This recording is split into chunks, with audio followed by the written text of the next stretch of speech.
जी, यहाँ पे भोला भाई लाहिरी जी है और यह बोलते हैं कि माँ पूनम ने ऑस्ट्रेलिया से भगवान श्री गणेश अनुसंधान के बारे में जो कुछ स्वामी वीत विचार ने बताया बहुत ही सही कहा। प्रणाम मैया, जय भगवान, सदगुरु ओशो, लव यू। स्वामी जी बहुत बहुत धन्यवाद। जी जय भगवान लारी जी को भी। भोला भाई और लाहिरी जी। अपने कमेंट करते रहिए और हो सके तो अपना संन्यास का नाम भी लिखिए। जी स्वागत है। जी अगला कमेंट यहाँ पे है ओम प्रकाश सैनी जी का है। इसमें ये लिखते हैं कि स्वामी जी 22 मार्च 2023 के बाद कई संघ प्रतिष्ठान बन गए हैं। ओशो सन्यासियों की संख्या पहले ही बहुत कम है और इस तरह बिखर कर क्या कोई ओआईएफ से लड़ा जा सकता है? स्वामी प्रेम रमणिक, रोहतक, हरियाणा। जी स्वामी जी, क्या कहना चाहेंगे आप? प्रेम रमणी जी को जय भगवान।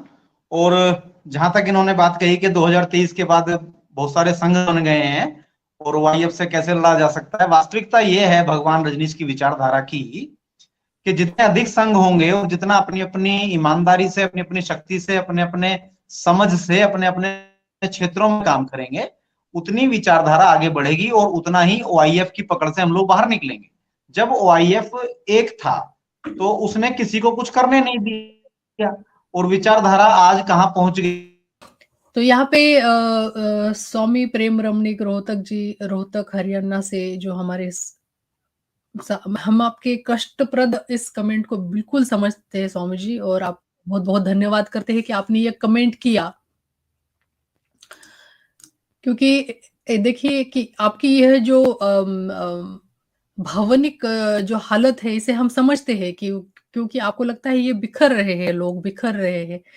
इसे इस तरीके से भी देखा जा सकता है कि ये अलग अलग एक्सप्रेशन ऑफ एनर्जी ही समझ सकते हैं आप इसको, कि जिसका जो भाव हो रहा है वो उस तरीके से उसे प्रकट कर रहा है। तो ओआईएफ अगर इसमें प्रयत्न कर रही है कि वो लोगों को बिखेरे, तो भगवान ने जैसे बोला है कि मेरे हर एक सन्यासी में आपको मेरा ही स्वाद आएगा, तो शायद कुछ भगवान की इसमें मंशा हो। जी स्वामी वीत विचार जी हमसे फिर से जुड़ गए। जी स्वामी जी, आप कुछ बात कह रहे थे।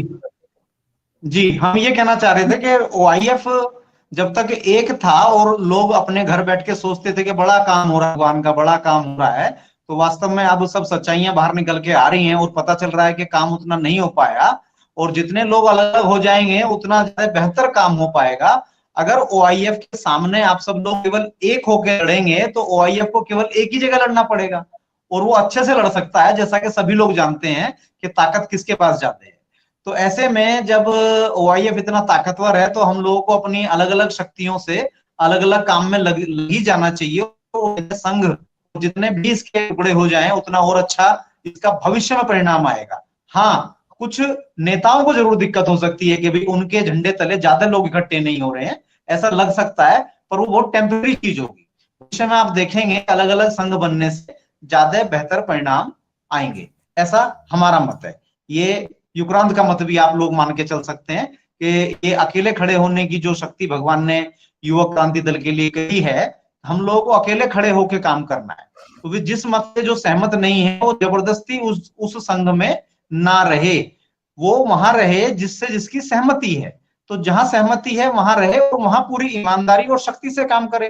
तो इस तरह से अलग अलग संघ बनते हुए चले जाएंगे और जहां आपको सही नहीं लग रहा है वहां से आप दूसरी जगह चले जाइए, दूसरा संघ बनाइए या किसी दूसरे संघ में शामिल हो जाइए। और ओआईएफ से लड़ने का यही ज्यादा बेहतर और कारगर तरीका साबित होगा। जैसे कि पिछले 30 सालों में 90 से लेके 2020 तक ये सब अब निकल के आया है कि भगवान की समाधि को भी वो मना करते हैं और ना जाने क्या क्या बातें आती हैं। तो अगले अगर 30 साल बाद आप देखेंगे जब बहुत सारे संघ काम करेंगे पूरी अपनी ऊर्जा से, शक्ति से, तो आप देखेंगे कि ज्यादा बेहतर भगवान का संदेश पूरी दुनिया में फैल रहा है। जी जी स्वामी जी, बिल्कुल सही बात कही आपने, क्योंकि भगवान ने ये तो इतने मार्ग बताए हैं और हर एक के लिए एक ही मार्ग तो हो नहीं सकता, तो अपने अपने तरीके से सभी लोग सारे प्रयत्न करें। जय भगवान श्री रजनीश, जय भगवान श्री रजनीश। जय भगवान श्री रजनीश, जय भगवान श्री रजनीश, जय भगवान श्री रजनीश, जय भगवान।